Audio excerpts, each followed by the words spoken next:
Yo, what's up everybody? My name is Alckemy. Welcome to the channel. Today I'm going to be building probably one of my most favorite patches that is really simple to do.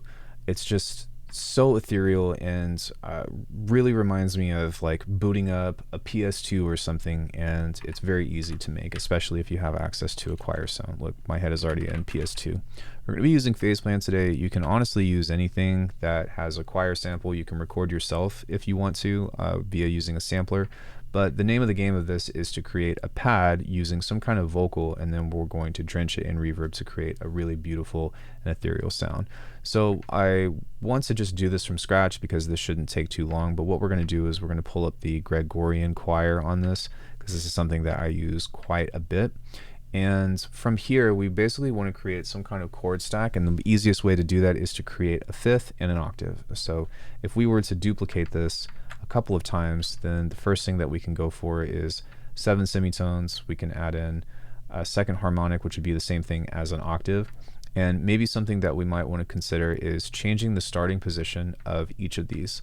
So if we were to play this together, just a very simple chord, we're already on the right track. Let me make sure that this is here. We're already pretty much there. So the next thing that we want to do is create a pad, and we're going to basically do something kind of like this.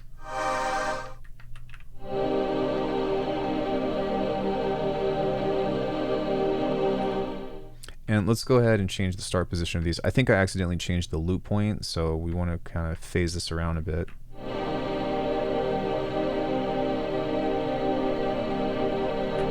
I bet all you jungle fans out there are like, yeah, this is my stuff. Now, one other thing that we can do is we can do maybe an octave down. And when I'm playing a chord, I'm just playing a triad, but because we're adding that fifth, that's how, and this applies to any pad, it's going to give it that kind of, that higher sound, or that extra emotion, if you will. Because if we take this out and we're just playing octaves, it still sounds good. But if we add that in, it gives it that extra kind of just, I don't know. I don't really know how to describe it, to be honest. Anyways, let's go ahead and add some delay to this. And we can duck this and maybe turn this up just a bit. And we're going to add in a little bit more release on this. Great. Now from here, the best thing to do whenever you're trying to create something like this is to just add multiple instances of reverb stacking. So you can use convolution, you can use, if you're really fancy, shout out to Daniel. Daniel actually purchased Big Sky for me, which is one of my favorite reverbs, just because it sounds so good. But if we use the choral on this and we change this to ahu or even ah, and we turn this up by quite a bit, then now it's going to sound even more like a choir. So, ooh, it just totally PS2 vibes. You don't have to obviously use that. You can just use regular reverb, or you can even consider something like convolution if you're using something like Bitwig or Ableton. This sounds great as well. We can turn the gain up and just play that.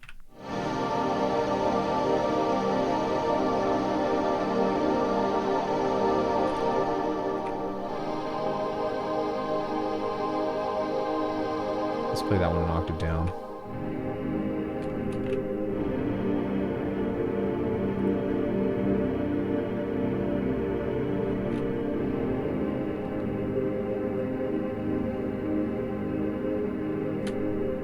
Beautiful.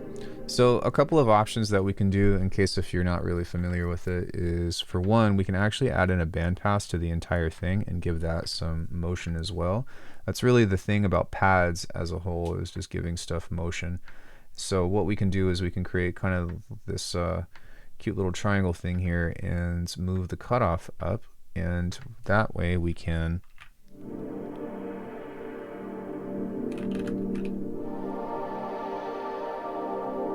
that sounds pretty good, but what I want to do is maybe make that a little bit slower and then pull the bandpass up just a little bit, or sorry, the resonance of this.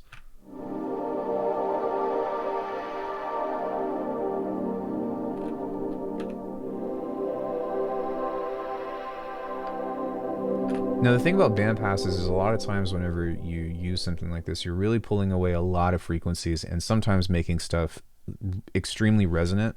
So if you're using a combination of sine waves or something, which I'll talk about here in a second, but only sine waves, then it will be super resonant. So just kind of be mindful, and if for whatever reason it's peaking out a little bit, then you can counteract whatever you're playing by just kind of dipping that out, and then perhaps using a touch of compression if you were trying to make this usable and it's just like, yo, this is way too much. The only reason why I'm telling you this, because it doesn't really matter, is because these are issues that I ran into when I was trying to apply sounds like this into a track. Not this sound in particular, but just as a whole. And then while we're talking about sine waves and we're talking about adding character and stuff to this, something that you can do is you can add another layer on here that's actually a digital waveform or analog waveform, whichever. But if we were to add something like this, perhaps at a really low volume and detune this and spread it out, this will give this a little bit more thickness or a little bit more character in addition to the sample.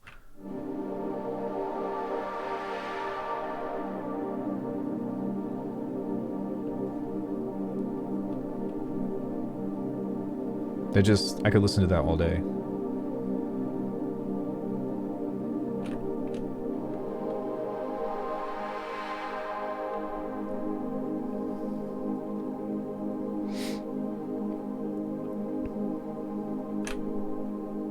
Now, because this is the Alckemy channel, let's go ahead and have some fun.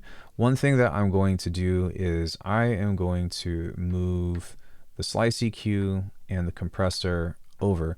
And now that we have this, I want to talk about a feature that you don't see a lot of tutorials using, especially on Facebook, myself included, which is the poly. Actually, I think Dash Glitch just posted something on the poly, but I'm going to give you my interpretation or my version of this. We can actually utilize this on several different occasions in which to give every voice a unique sound. It's not going to be so unique that, I guess you could, but let's just kind of keep it relatively simple. But what we're going to do is we're going to actually utilize a random here.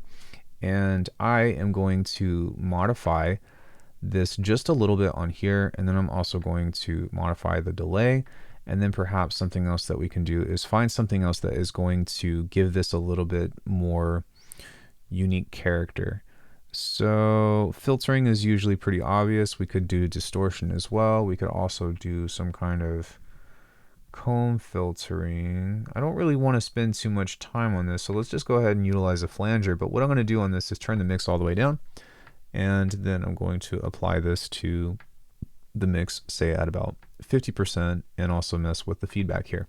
Okay, so this one random, if we right click this and we go note trigger and go always, is going to make every single voice for whatever chord we play unique. So for example, if I were to play a single note, say D sharp, then what's going to end up happening is that it's going to have its own unique set of filter movement, it's going to have its own unique set of delay, and its own unique set of the feedback and mix. So what happens is if we start to play multiple notes, it's all going to randomize each particular note respectively. So every single, D sharp to G sharp to B is going to all have its own set of unique parameters.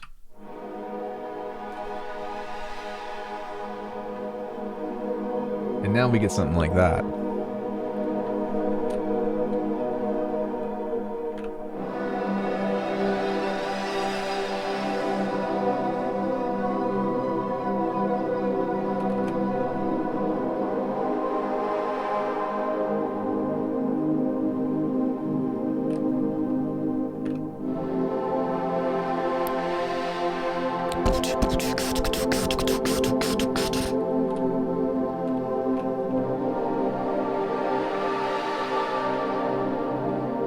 Unfortunately, I only have a keyboard to work with as far as playing chords, but as you can see, it doesn't take much in order for you to get a really gorgeous, beautiful pad that is relatively simple to make, and it's something that you can go as shallow or as deep as you want to go, right?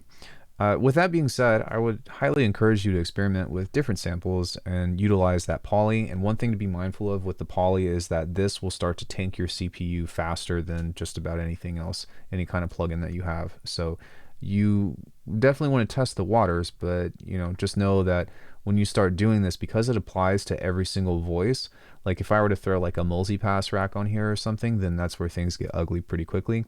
But experiment and make sure that you always have a limiter at the end. Be careful. So with that being said, hopefully that was interesting to you. There's a lot more stuff that we could do with this. For example, we could make the sample into a granular sample and have each one randomize a different shape of the grain if you wanted to. You know, we could have something set to maybe we're applying FM, but really I kind of just want to give you a baseline of how to make a pad like this because it's super inspiring to me. If you want to hear it in context, I am returning to this track that I recently kind of am wrapping up, but I'll just kind of play what this sounds like here.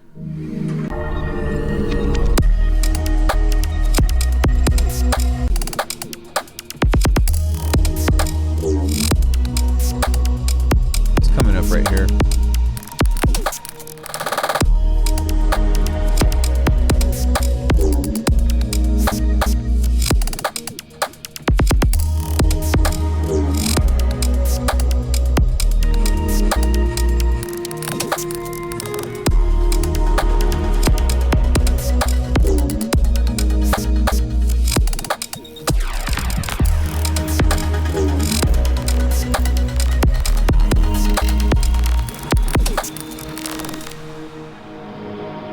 So pretty. So anyways, put that in your toolbox, and if you have any questions, then hit me up in the comment section. Thank you all so much. If you want to support the channel, you can find a bunch of my presets at alckemy.com. And I think that for this, since we built it from scratch, I'm going to leave this for the ARCANUM members, just as a small thank you. And I appreciate all of you. Thank you so much. I'll see you in the next one.